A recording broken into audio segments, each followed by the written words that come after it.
Tabung gas dingin dan berembun pada saat proses memasak itu bahaya nggak sih? Nah, untuk mengetahui bahaya atau tidak, kita akan melakukan percobaan di video ini. Dan seperti kalian lihat di sini saya sudah mempersiapkan peralatan yang seadanya saja. Yang pertama adalah sebuah tabung gas dan juga termometer di mana sensornya sudah saya tempel di bagian tabung gas. Nah, sekarang sebelum kita mulai praktek dan percobaannya, sedikit nih saya mau sampaikan bagi kalian yang belum tahu ya, apa sih yang menyebabkan tabung gas ini bisa dingin atau bisa berembun? Nah, jawabannya dikarenakan sifat dari gasnya sendiri. Nah, jadi gas yang dimasukkan ke dalam tabung gas itu disebut dengan propen dan buten. Di mana kedua gas tersebut itu sifatnya adalah pada saat memuai suhunya akan dingin. Nah, dikarenakan sifatnya yang berubah menjadi dingin suhunya pada saat memuai, maka secara otomatis apa yang ada di sekitarnya juga akan turut suhunya berubah menjadi dinginnya, termasuk tabung gasnya ya. Nah, yang jadi masalah adalah proses memuai tadi itu dikarenakan apa? Apakah dikarenakan kompor gasnya menyala secara normal? Atau apakah dikarenakan adanya kebocoran gas yang bisa terjadi pada saat kompor menyala atau tidak menyala? Nah, tentunya kedua penyebab tadi itu beda efeknya. Nah, tapi kita tinggalkan dulu hal yang baru saya sebutkan tadi. Sekarang yuk langsung mari kita praktekkan jadi kalian bisa lihat proses perubahan atau pendinginan suhu di tabung gas. Nah, sekarang suhunya tabung gas sekitar 29 derajat, oke?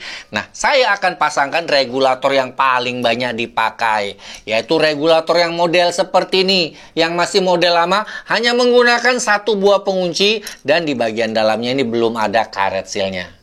Nah, di mana kalau untuk regulator yang seperti ini, mohon maaf, pada saat kita pasang ke tabung gas seringkali terjadi drama kebocoran gas yang seperti ini. Nah, lihat ini kebocoran gas ya. Oke, kita akan biarkan dalam beberapa detik. Dan sekarang bisa kalian lihat perubahan suhunya.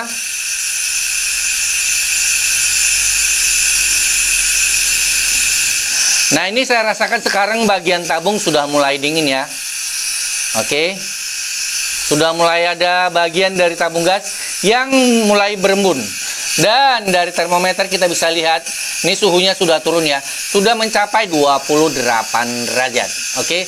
Nah, kalau kita biarkan terus seperti ini terjadi kebocoran, oke, maka bagian tabung ini bisa saja terjadi atau tercipta kerak es. Oke. Nah, sekarang pertanyaannya, apakah berbahaya?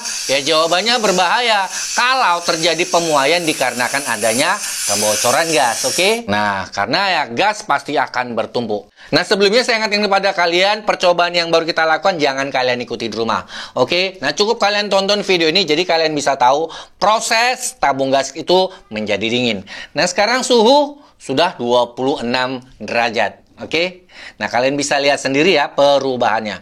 Nah, sekarang nih kalau kalian tidak mau terjadi hal yang bahaya, ya tentunya kalian harus mencegah kebocoran-kebocoran. Nah, cara yang paling mudah untuk mencegah kebocoran pada saat kita memasang regulator ke tabung gas adalah menggunakan regulator yang punya teknologi masa kini ya. Contohnya adalah regulator superlock. Regulator superlock ini besi penguncinya jauh lebih besar dari sistem penguncian yang ada pada regulator lama.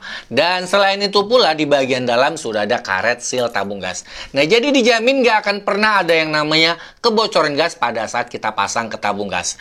Nah, ini sekarang suhunya sudah 25 derajat dan akan terus menurun ya. Walaupun mungkin tadi proses kebocoran gasnya sudah kita hentikan. Nah, sekarang kita mau praktekkan lagi ya untuk memasang regulator gas ini. Oke. Nah, sekarang regulator ini kita pasang. Dan lihat, nggak ada kebocoran gasnya. Nah, kalaupun terjadi pembekuan atau mengembun di bagian tabung, ini nggak akan ada masalah. Karena proses menguapnya itu adalah proses menguap yang wajar dan normal serta tidak berbahaya, sobat. Oke?